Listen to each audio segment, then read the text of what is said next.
Hello and welcome back, ladies and gentlemen, to another historical humans heritage. And on today's video, we are visiting our colony to the north, Canada, and we're going to be talking about the Rideau Canal, one of the earliest examples of British canal making in North America that helped save Canada from the United States. Yep. And equally as interesting, it's the only one of these early 19th century canals to remain in full operation along its original route.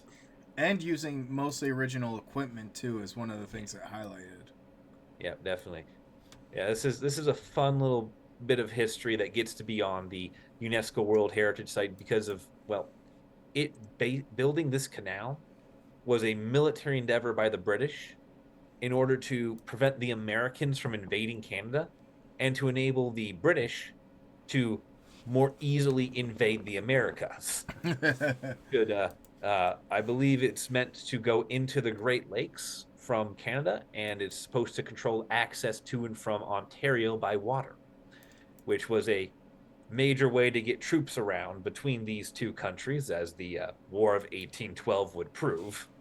Not only just that, but it directly connects the capital of Ottawa with Port Kingston on I think it's Lake Ontario. So Yeah, it's a direct link from the capital to the basis of the Great Lakes, which interconnect and a huge trade network, especially even more so with the completion of the Erie Canal that helped connect New York to the Great Lakes.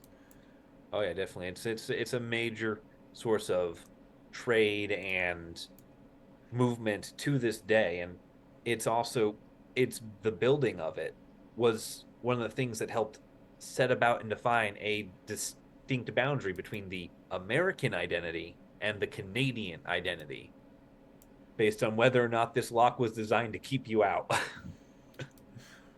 It's also just fascinating to me, and I know that's the basis for how they work, but just seeing it go across large swaths of land, stepping up or down, it's just incredible. The feat of engineering, and the fact that this is as old as it is, and you could see it's heavily used for recreation to this day.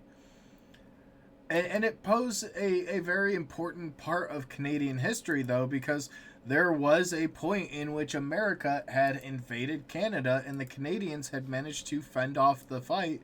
Granted, it burned down a lot of the border towns, but the Yeah, fighting still it prevented an American connection in Canada. yeah, and that's a pretty big deal, especially today. And it's And very interesting with how they not only connected the canal but also used it with different waterways, bridges, yeah. fortifications.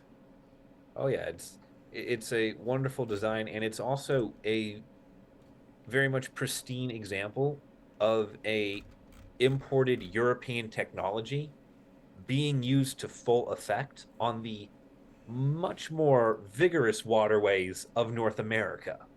It's a slack water canal. That's something that's invented in Europe. That's something that gets used a lot in Europe.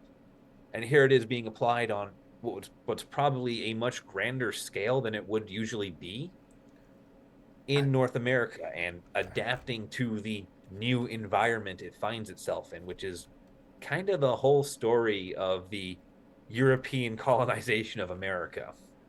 and not only just the monumental scale, 202 kilometers, that is like what, 165, 170 miles. So it's not a small distance by any stretch of the imagination. Yeah, 125 and a half miles is the exact. Oh, so I was a little bit high, but Yeah, still, a little that's bit. Yeah. not a terrible amount. And one of the things that I do think is very fascinating, and I think I can make a few justifications as to why, but the fact that has not been completely retrofitted with modern equipment, it hasn't been dug out and expanded. The fact that it has remained as it was since that time, I find absolutely interesting. I mean, I can probably reasonably assume just because of the buildings, like the massive structures and the houses located downstream of it, downriver.